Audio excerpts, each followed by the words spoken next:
Bom dia, pessoal. Bem, a gente vai iniciar agora um novo assunto em ciências do solo, certo? Que é fertilidade e produtividade do solo. Esse é um assunto muito gostoso. Eu sei que vocês irão gostar dele, porque eu também gosto. Viu? Vocês não vão gostar, não é porque eu gosto, não, mas é porque ele é um assunto gostoso, realmente. Bem, então é isso. Fertilidade e produtividade do solo, ok? Primeiro, vamos falar rapidinho, os solos, eles são um meio no qual as culturas se desenvolvem, certo? Para alimentar e abrigar o mundo. Uma definição bem simples, né? Entender a fertilidade do solo, então, é compreender a necessidade básica para a produção vegetal. Ou seja, é uma coisa básica, né? Então, vamos lá. Como um agricultor, vamos utilizar essas perguntas para refletir, ok? Como o agricultor, ele pode fazer suas culturas se desenvolverem e produzirem de forma eficiente sem solos férteis? Como os extensionistas agrícolas podem ajudar os agricultores e dar-lhes informações técnicas sem compreender a fertilidade do solo? Como é que pode acontecer isso? Isso. É, só um parêntese aqui, tá? Esses extensionistas, eles podem ser zootecnistas, agrônomos, técnicos agrícolas, técnicos agroecológicos. Então, vocês futuramente podem ser extensionistas. O que quer dizer essa palavra extensionista? É que faz extensão, ou seja, leva o conhecimento técnico para fora das instituições, leva até o agricultor, até o produtor, certo? Então, vamos lá. Primeira coisa importante que a gente vai, peço que vocês anotem, tá? A fertilidade, quando eu falo, peço para que vocês anotem, guarda aí na mente, ou anota no caderno, como vocês quiserem. A fertilidade do solo é vital para a produtividade, mas um solo fértil não é necessariamente um solo produtivo, certo? Então, em outras palavras, um solo produtivo, ele tem que ser um solo fértil, tá? Todo solo produtivo, ele é um solo fértil. Mas nem todo solo fértil, ele vai ser produtivo, tá? Quando eu falei que todo solo produtivo ele vai ser um solo fértil, não é que ele seja naturalmente, mas se esse solo ele não for fértil naturalmente, para ele se tornar produtivo, essa fertilidade ela tem que ser corrigida, né? Ele tem que ser corrigido e tem que se tornar fértil para poder ser produtivo. Entenderam? A gente vai começar a discutir e vocês vão entender melhor. Por que nem todo solo fértil é produtivo? Vocês vão entender isso nessa imagem aqui, ó. Porque existem outros fatores além da fertilidade do solo que influenciam na produtividade dele. Ou seja, se o solo ele tiver uma má drenagem, o que quer dizer má drenagem? Que ele acumule água, certo? E essa água não consiga escorrer. Então, isso é uma má drenagem. Então, se o solo tem má drenagem, se o solo tem insetos, praga, que são classificados como pragas, se tem doenças, patógenos ali, se ele é um solo que tem épocas, certo? Em regiões que tem épocas de seca. Então, todos esses 4 fatores são fatores limitantes da produção. E aí, etc. Tem outros fatores limitantes da produção. Isso, em outras palavras, o que eu estou falando é o seguinte, pessoal. Mesmo que a gente tenha um solo fértil, se outros fatores limitarem a produção, esse solo, apesar de ser fértil quimicamente, mineralogicamente, ele, apesar da fertilidade, ele não vai ser um solo produtivo, certo? Isso acontece muito na nossa região. A semana passada, não estava falando dos nossos solos? Vocês viram que nossos solos são solos férteis, são solos ricos em minerais. Mas existe muito essa questão da gente não ter solos produtivos. Então, por que é que a gente não tem solos produtivos? Aí a gente entra nas questões dos fatores limitantes, como, por exemplo, a seca. Então, nossos solos não são produtivos porque são solos que estão em uma região que existem secas periódicas e por essa seca, ela é um fator limitante da produção. Mas quando tem água abundante em nossos solos, como é esse período que a gente está atravessando agora, se produz e muito bem. Ou seja, isso mostra que nossos solos, mineralogicamente, eles são muito ricos, certo? Então, coloquem isso na cabeça de vocês, ok? Vamos seguindo. Relações solo-planta. Vamos falar dessas relações solo-planta, tá? A gente vai falar sobre os fatores que controlam o crescimento das plantas. Então, esses fatores são o seguinte: suporte mecânico. Quem é que dá esse suporte mecânico? A planta, o solo, certo? Ar, água, temperatura, luz, água de novo, desculpa aí, gente. Nutrientes.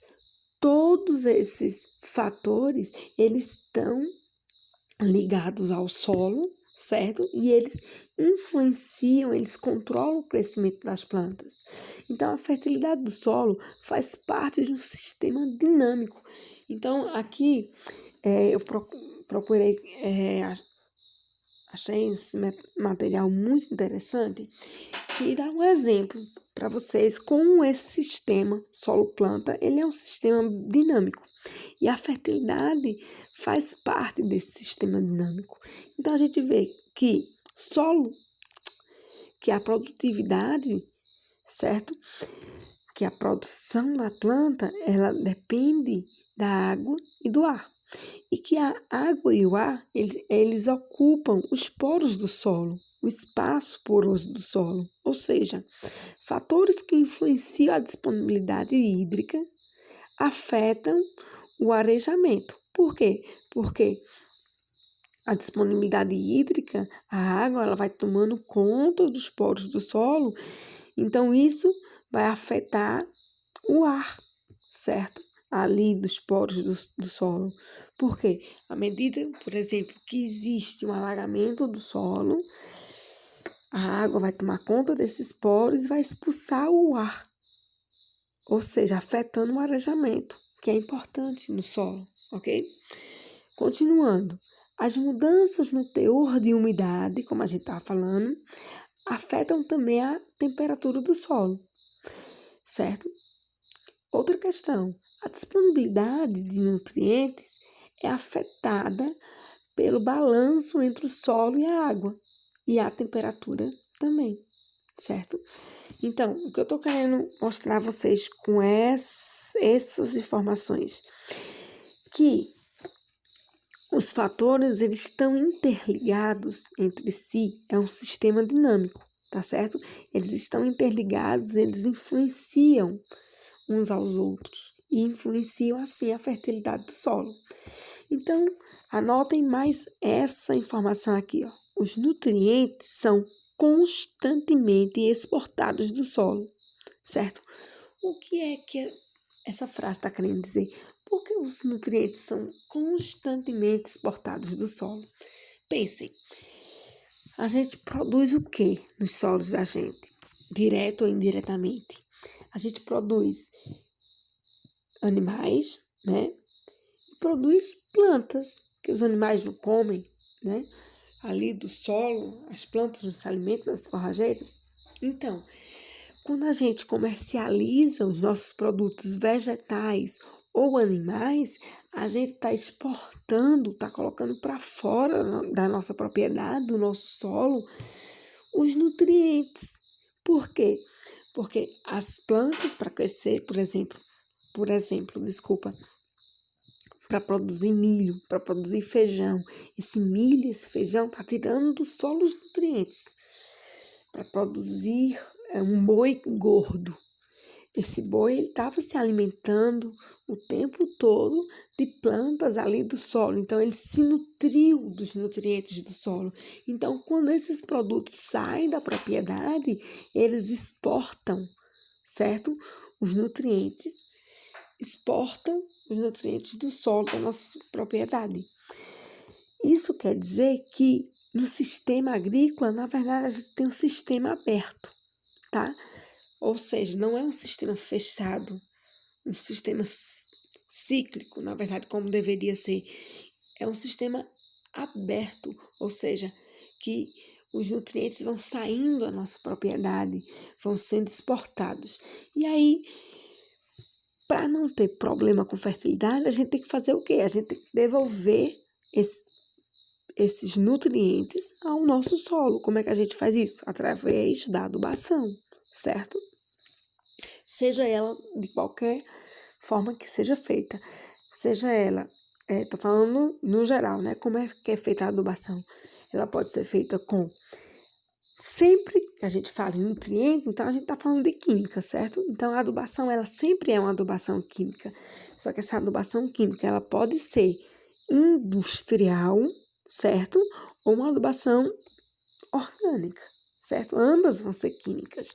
Só que existe a química industrial e a química baseada em produtos orgânicos, ok? Só que aí a gente vai falar, eu sei que aqui não vai dar para ver, mas eu vou colocar o PDF, tá? E vocês vão poder ter acesso a essa página que eu coloquei aqui, que é bem importante as informações. Desculpa, pessoal. Que é bem importante as informações, porque fala da lei do mínimo, tá? Essa lei do mínimo é bem interessante. Vou tentar explicar aqui para vocês rapidinho, mas vocês vão ter acesso ao PDF. Eu peço que vocês leiam, tá certo? A lei do mínimo diz o seguinte.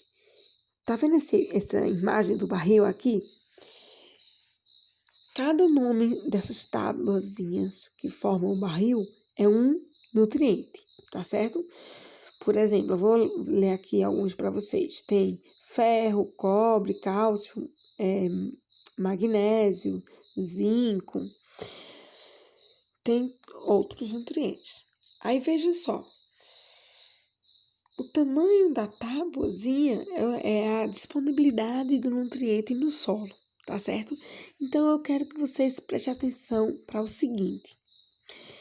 Se vocês forem ver, nitrogênio, fósforo, são macronutrientes, só que as tábuas dele estão pequenininhas. O que quer dizer isso? Quer dizer que, apesar desses nutrientes serem abundantes no solo, as plantas, elas consomem macronutrientes em grandes quantidades. É muito nitrogênio que as plantas tiram do solo, é muito fósforo, é muito potássio, porque eles são macronutrientes, eles são necessários em grandes quantidades.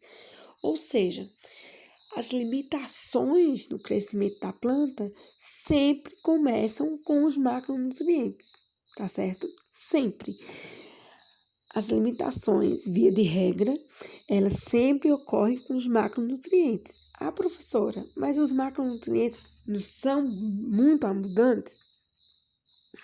São, tem muito no solo, normalmente, assim, falando genericamente. Só que as plantas consomem muito esses nutrientes. Por isso que quando há limitação de minerais no solo, os primeiros minerais que limitam o crescimento das plantas são justamente os minerais primários, os nutrientes primários. Desculpa, tá? São primeiros os nutrientes primários, ok? Então, vamos lá.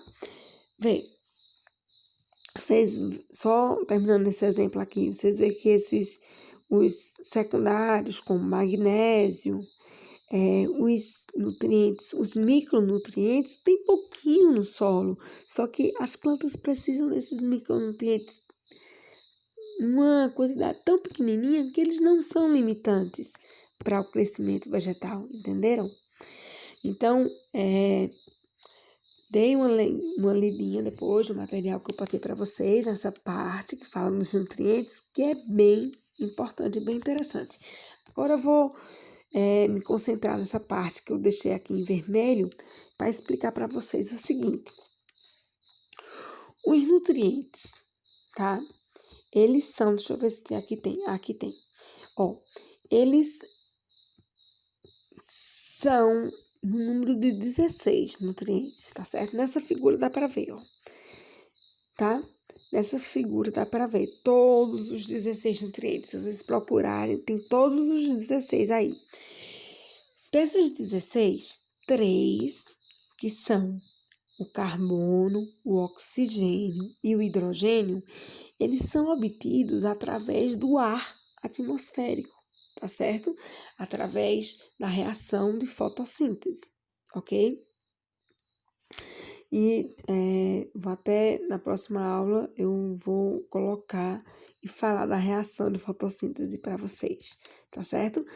Mas essa aqui eu pensei e não coloquei, eu achei que estaria nessa imagem. Mas não tem problema, na próxima aula a gente fala da reação de fotossíntese para vocês. Bem, continuando, como eu estava falando, o carbono, o oxigênio e o hidrogênio, eles são obtidos do ar atmosférico através da reação de fotossíntese, tá certo? Essa reação de fotossíntese pega o gás carbônico com a luz, é isso? Consome luz e transforma essa energia luminosa, em energia química. Da reação da fotossíntese, pega a luz do sol, o gás carbônico e produz o quê? Pega a água também, tá? E produz também água, produz açúcares, que é a energia química, e produz oxigênio, que é o que a gente respira. Então, é muito importante a reação de fotossíntese, como vocês já sabem. Próxima aula a gente fala mais da reação em si, que eu vou estar com a reação para debater um pouco com vocês e mostrar algumas características importantes. Mas a gente falou dos 3 elementos que são obtidos através da atmosfera. Só que são 16 os elementos, os nutrientes importantes. Se 3 são obtidos do ar atmosférico, e os outros 13 elementos são obtidos de onde? Que são esses 13 elementos que estão aqui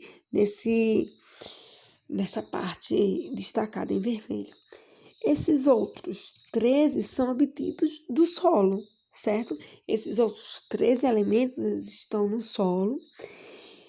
Quando eles ficam diluídos em água, então eles ficam na forma disponível às plantas. As plantas absorvem a água do solo e junto com essa água vai também os nutrientes do solo e a planta absorve, tá bom?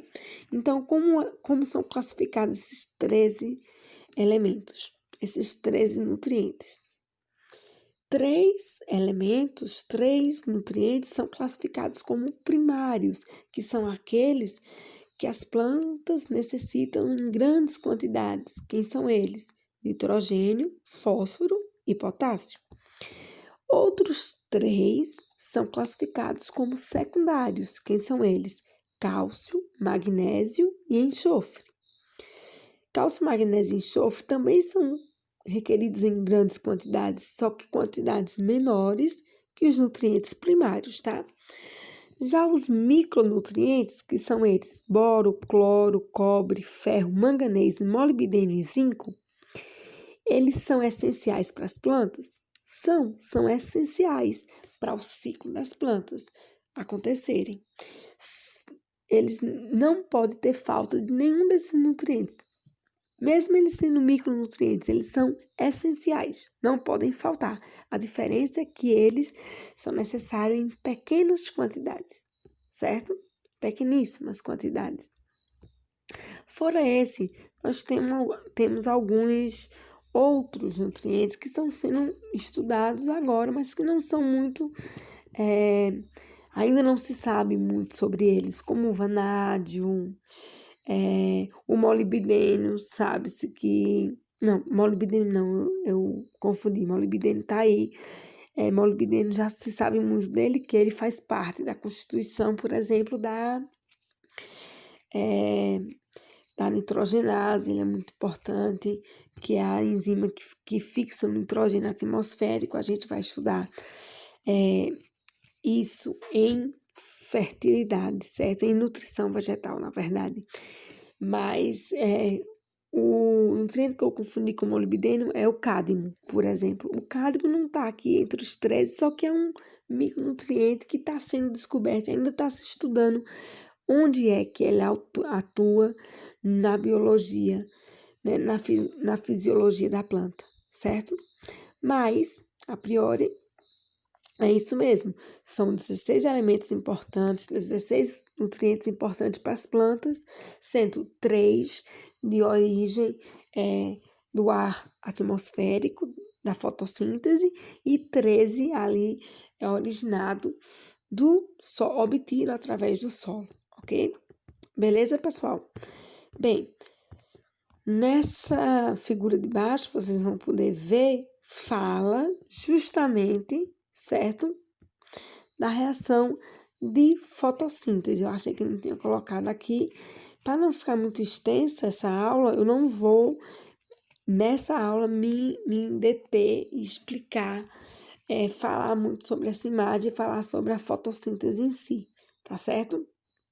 Mas vocês têm aqui e vocês podem olhar, procurar essas informações. Na verdade, isso aqui está falando, continuando falando também da lei do mínimo, que é aquela lei que fala que o nutriente que está em maior limitação no solo, que normalmente são os macronutrientes, ele limita o crescimento vegetal. Então, é muito comum o crescimento vegetal ser limitado pelo nitrogênio, que é o maior micronutriente e é o nutriente que as plantas mais necessitam, e por isso é muito comum ele estar em falta no solo e limitar o crescimento vegetal, tá certo? Bem, próxima aula então, pessoal, já coloquei aqui, próxima aula a gente vai falar sobre textura do solo, mas lembrando que nos primeiros slides eu vou trazer a reação de fotossíntese, vou comentar essa figura aqui com vocês, vou comentar a reação de fotossíntese e a gente vai falar aí sobre textura do solo, ok? A referência é o Manual Internacional de Fertilidade do Solo, Piracicaba, de 98. Piracicaba é uma cidade onde tem a Universidade de São Paulo, certo? Gostaria de agradecer a vocês pela paciência de me escutar aqui. Espero ter ajudado na compreensão, nessa primeira compreensão assim, inicial sobre fertilidade do solo, tá certo? Gostaria de dizer a vocês que acessem o link da atividade, coloquem a resposta lá, né, da pergunta, para poder registrar a frequência de vocês essa semana, tá bom? E, para finalizar, eu quero dizer adeus, mas na verdade não é bem um adeus, eu quero colocar aqui uma música para distrair um pouquinho a gente, tá bom? Então, em vez de dizer adeus, eu quero que vocês escutem essa música rapidinho, tá? Tchau, gente!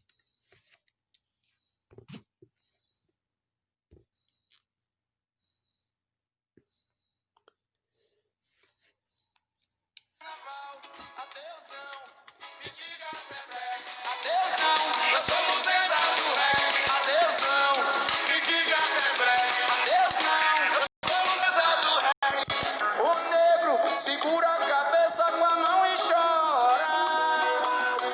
E chora.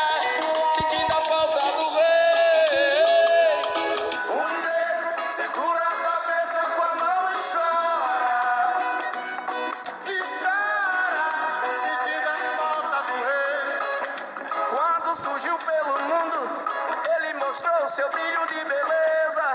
Chico Science pra sempre estará no coração de toda raça negra.